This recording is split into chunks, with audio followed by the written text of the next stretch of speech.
So recently I watched a very disturbing movie. It's called The Eyes of My Mother, and I have not been this disturbed by a movie since I watched the Hannibal Lecter films and since I watched The Clove Hitch Killer, which is another very disturbing movie. I do not recommend any of these movies. Don't watch them because they're not good for you. Um, yeah, they're just not. But I watched this movie, The Eyes of My Mother. This movie is about an hour and 13, 14 minutes long, and it was well directed. It was very concise. The music was very atmospheric, but my goodness, the way that this movie executed its disturbing parts was it was very effective. Um, it was done in a way that really hit your soul and it hit your mind. It was such a creepy movie. Creepy. It wasn't scary like in the sense of watching The Exorcist, because The Exorcist is disturbing and it's scary. Like it frightens you when you see it. But this movie didn't frighten me, but it disturbed me at my very core. Since I don't recommend that you guys watch this movie, I'm just gonna spoil it for you and tell you what's it about and the content of the film. So basically, the movie is about this female serial killer. That's what it's about. It's about this female serial killer who lives in this house with her father, and then her father dies mysteriously, and she just lives in the house by herself. And she kills people. She doesn't just kill people, but she keeps people locked up in her barn for years. And this is going to sound really dark because it is, she cuts off their vocal cords and she carves out their eyes so they can't see and they can't make any noise. So nobody knows that they're there. And I did not expect this film to be so disturbing. I heard that it was well directed. I am a fan of horror movies. There are some horror films that I've seen that were very well done, like uh, the The Witch or Hereditary, Sinister, The Black Coat's Daughter. These were really well done horror films. The Exorcist. But there are some movies that when I watch them, I'm just like, I don't like these movies. You know, they're just very violent. This film wasn't violent, though. It didn't really even show a lot of violence. The violence is extremely brief, actually, and in many times they just cut the scene off. Once the violence begins, they just cut it off. Or right before the violence begins, they just cut off into the next scene. So it's not a very violent movie, but it's psychologically very disturbing. What she does to these people, what she does to people, and how she is deceptive. This is what I found so disturbing, is how deceptive this woman is. Um, what makes these films disturbing, I believe, is that they portray events that have really occurred. They portray events that have really taken place. Because we can sit there and say, "Oh, it's just a movie," right? Like, yeah, it's just a movie, but it's a movie that reenacts things that have actually taken place, and that's what makes it so disturbing. Like, you could watch Chucky, and Chucky is kind of a frightening movie, especially the scene when she doesn't, especially the scene when the mother finds the batteries in the box, and then the Chucky doll doesn't have the batteries, but it's talking. Like, that's a well done scene, and it is spooky, but it's not. It doesn't hit you at your very core. A film like The Exorcist hits you at your core because we know that evil exists, and we know that demons exist, and we know that Satan exists. We know that there is such a thing as evil, and that it exists outside of the physical world. It's metaphysical. It's outside. It's spiritual, and um, it influences people, and it can influence people and convince people to do very very evil things. I'm not, and again, I'm not blaming just the evil spirits on what people choose to do. People choose to do evil, and people choose to do evil and to listen to the evil one because they're evil themselves. They have chosen evil. So I'm not trying to make an excuse for people's actions. Like people choose to do evil because they are malice people unto themselves. But there is nonetheless such a thing as evil. And I truly believe that evil spirits do exist. They really do. Um, and what makes The Exorcist so scary is that it does portray something that deep within ourselves we know is real. Like we know there's something dark about these things.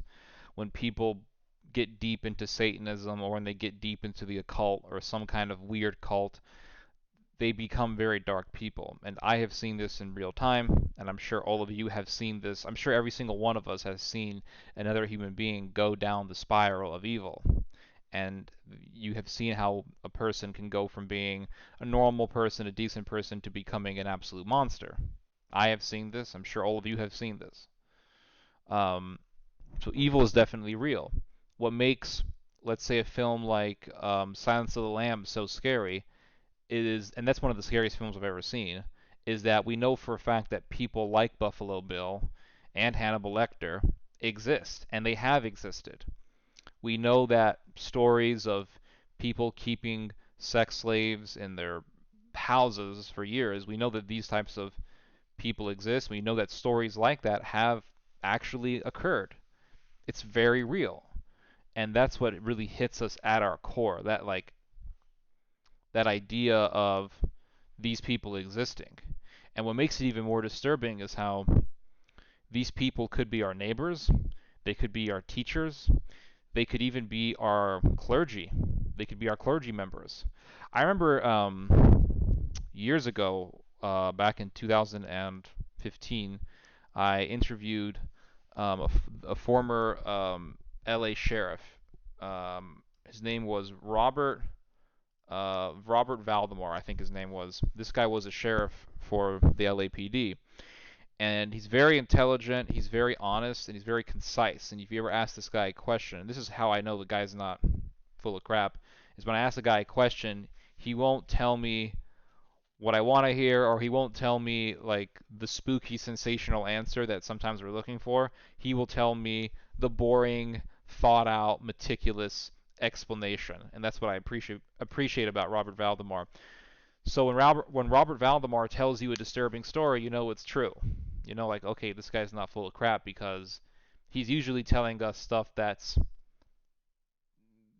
detailed or coldly um, coldly honest and just the cold hard facts. And that may not be the sensational answer that you want. So he told me this story about a guy who was a priest who lived in this monastery and who murdered a nun. And he said that when the authorities, and I'm not sure if he was in this case or not, but he said that when the authorities found the body, they found her they found her corpse right in the middle of a giant pentagram that this priest had drawn out, I believe with her blood. And this priest had gone to seminary for years, became a priest just so he could enact this ritual, just so he could do this ritual. And it kind of flies into the face of what that John Avanti guy told me in my debate with him a few days ago. He said that, and this was like one of the, it's probably like the second most craziest thing he ever said in that whole debate. The craziest thing he ever told me was that when a priest is sexually abusing someone, he's not a priest when he's doing it. Like that to me is just some crazy loophole that he came up with in his head that just, I mean, it's just obvious that he's using it to just, I don't want to say he's justifying it, but he's using it as a way to minimize the action and also minimize the evil of the priest who is abusing his victim. But the second most craziest thing he ever said was that that these priests aren't necessarily predators when they want to be priests, and that he said something like, um, somebody doesn't go to 8 years of seminary so they can molest people. And it's like, well, here's a story of a guy who went to seminary and became a priest and went through the whole hoopla just so he could murder a nun. And there was a story that I recently heard. It was from North Carolina. It was I forgot the name of this guy, but this person, oh my gosh, it was so disturbing. This story. This guy, he was a real estate. He owned a real estate agent, a real estate agency firm. I want to say in North Carolina. He hired this woman and her boyfriend to clean up the houses that he was selling. And then one time he invited her and her boyfriend to his big old lot with a which had a cabin in it. I think there was a cabin in it. And I think the lot was like 10 acres or something like that. It was a lot of acreage.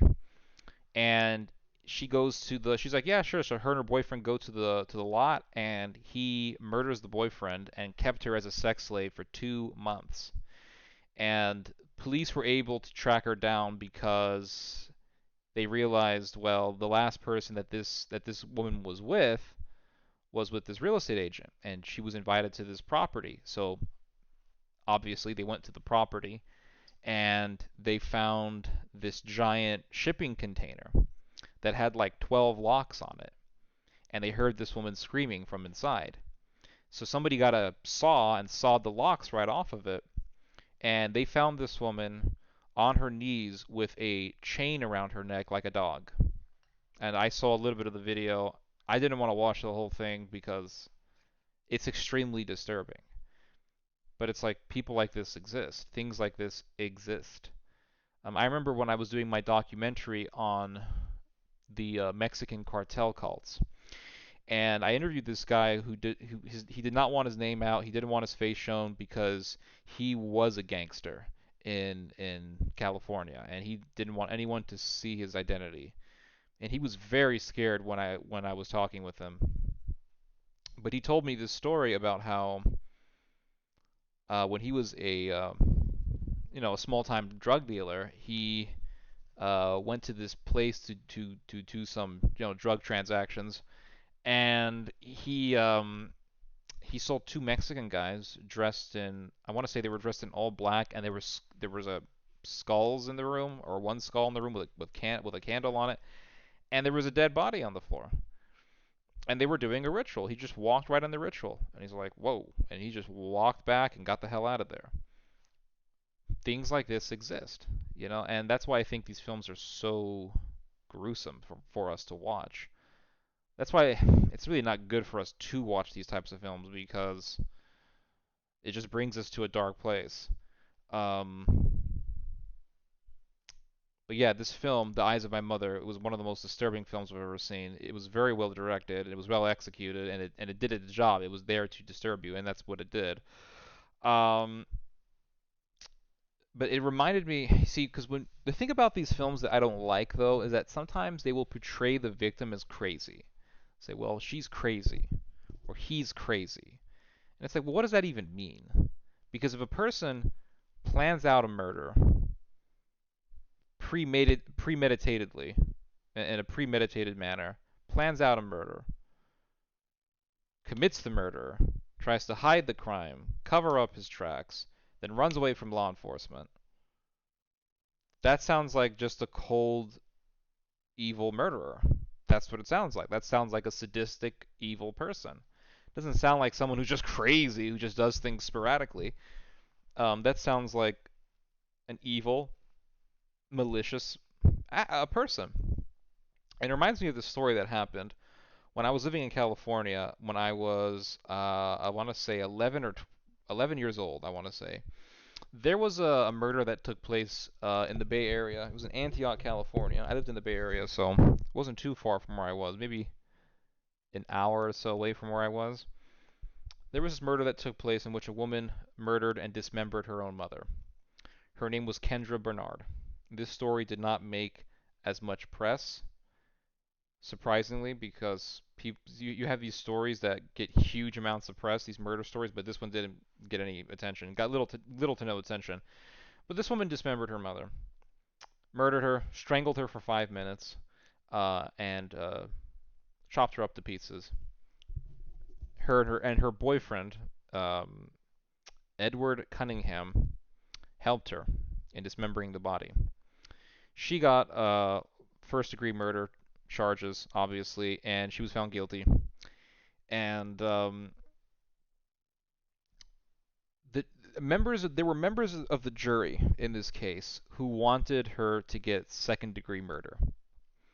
They wanted her to get a second degree murder charge because she was high off of meth when she committed the murder. And that argument did not fly. But again, you had these people who were saying, well, she was on meth, therefore she wasn't thinking straight, therefore she's not 100% guilty. That's like saying someone is crazy, even though they plan the murder out, they commit the murder, then they try to hide their tracks. Um, that's not crazy, that's just evil. And those arguments that she was on meth and therefore she wasn't thinking straight, those arguments didn't pass, and she got that first degree murder charge, and she was sentenced to life in prison. A few years ago, I want to say in 2016, so more than a few years ago, Kendra Bernard tried to challenge the sentencing, and that failed, and the judge denied that denied that appeal, denied that request. Rightfully so, because one of the pieces of evidence that truly indicated that this was first degree murder and that this was a premeditated murder was the receipts that she had. Because this woman went to Walmart and she purchased a machete. And that machete was used by her to dismember her mother's corpse. So here's the receipt proving that you purchased this machete. Why did you purchase this machete? You didn't use it for anything else except to dismember your mother. It's quite obvious that you planned this murder out. Therefore, it was premeditated. But you have these people who say, oh no, they're crazy. That doesn't exist. I don't believe crazy exists. I don't. I think that people are just evil. And I think that evil exists. There was another story that someone told me about today that took place in Norway. And there was a guy who was, considered crazy. They put him in the crazy house, and then they, I think they released him, and then he went to a female friend's house, and I believe her husband or someone told her like this guy's dangerous. He needs to be put back in the crazy house. And this guy didn't want to go back to the crazy house, and he ended up murdering this woman and raping a very young girl after that. Like, it was horrific. That's not crazy. That's evil. And evil definitely exists. It's definitely real. And that's why these films, that's why they disturb us so much, is because they show us something right in our faces that does indeed exist.